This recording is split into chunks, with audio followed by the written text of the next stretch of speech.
இன்னைக்கு evening snacks ragi கொழுக்கட்டை செய்கிறது எப்படின்னு பார்க்கலாம் வாங்க. அதுக்கு தேவையான பொருளெல்லாம் எடுத்து வச்சுருக்கேன். ராகி மாவு 1 கப்பு, கொஞ்சம் நட்ஸு, வெள்ளை எள்ளு, கொஞ்சம் பாதாம் சின்னதாக கட் பண்ணி வச்சுருக்கேன். மாவை நம்ம கலந்துக்கலாம் வாங்க. கொஞ்சம் கொஞ்சமாக தண்ணி விட்டு கலந்துக்கலாங்க. மாவுக்குள்ள கொஞ்சம் உப்பு போட்டிருக்கேன். கையில் வச்சு சப்பாத்தி மாவு பிணையிற மாதிரி பிணைஞ்சிக்கணுங்க. சுடுதண்ணியில் நம்ம கலக்கியாச்சு, பிசைஞ்சு விட்டுக்கலாங்க. கொஞ்சம் சூடு ஆறட்டுங்க. ஆற வரைக்கும் வெயிட் பண்ணுவோம். அதுக்குள்ளே நம்ம இதுக்குள்ளே வைக்கிறதுக்கு பூரணம் ரெடி பண்ணிக்கலாங்க. ஒரு பாத்திரம் எடுத்துங்க. ஒரு 2 ஸ்பூன் சர்க்கரை போட்டு கொஞ்சம் தண்ணி விட்டு லைட்டாக அந்த பூரணத்துக்காக சூடு பண்ணி எடுத்துக்கலாங்க. அது வடிகட்டிக்குவோம். அதுக்கு முன்னாடி நம்ம பூரணத்துக்கு என்னென்ன போடலாம்னு பார்க்கலாங்க. கொஞ்சம் பொட்டுக்கடலையும் நிலக்கடலையும் நுணுக்கி வச்சுருக்கேன். வெள்ளை எள்ளுங்க, பாதாம் பருப்பு சின்ன சின்னதாக துருவி வச்சுருக்கேன். அது கூட கொஞ்சம் பொரி ஒன்றும் பாதியமாக அரைச்சி எடுத்துக்கலாங்க. இதெல்லாம் நல்லா மிக்ஸ் பண்ணி விட்டுக்குவோம். ஒரு ஏலக்காய் நுணுக்கி வாசத்துக்காக இதில் சேர்த்துக்குவோம். இப்போ நம்ம லைட்டாக சர்க்கரைப்பாகு இதில் சேர்த்துக்கலாங்க.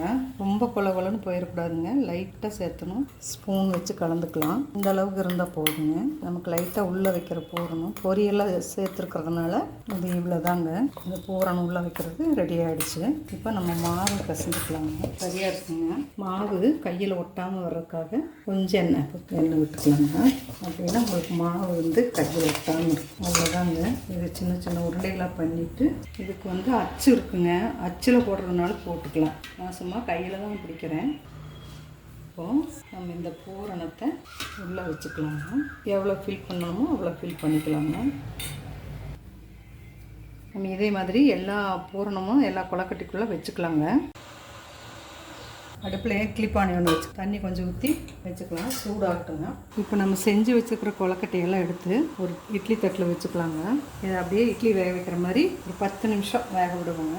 மூடி வச்சிடலாங்க. இந்த ராகி மாவு உடம்புக்கு நல்லதுங்க. சிறுதானியம் ஆவியில் தான் வேக வைக்கிறோம். அதனால் நம்ம உடம்புக்கு ஒன்றும் கேடல, நல்லாயிருக்கும். ஈவினிங் ஸ்நாக்ஸாக குழந்தைய ஸ்கூல்லேருந்து வரும்போது செஞ்சு கொடுங்க.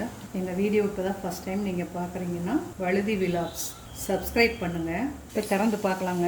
அழகாக வெந்துருச்சுங்க. ஸ்டவ் ஆஃப் பண்ணிடலாம். அவ்வளோதாங்க. கொழுக்கட்டை ரெடி ஆகிடுச்சுங்க. நம்ம வச்ச பூரணம் உள்ள அழகாக வெந்து வந்திருக்கு. நீங்களே இதே மாதிரி செஞ்சு பாருங்கள். செஞ்சு பார்த்துட்டு டேஸ்ட் எப்படி இருக்குன்னு கமெண்ட்டில் சொல்லுங்கள். உங்கள் குழந்தைகளுக்கு இது மாதிரி செஞ்சு கொடுங்க. தேங்க்யூ.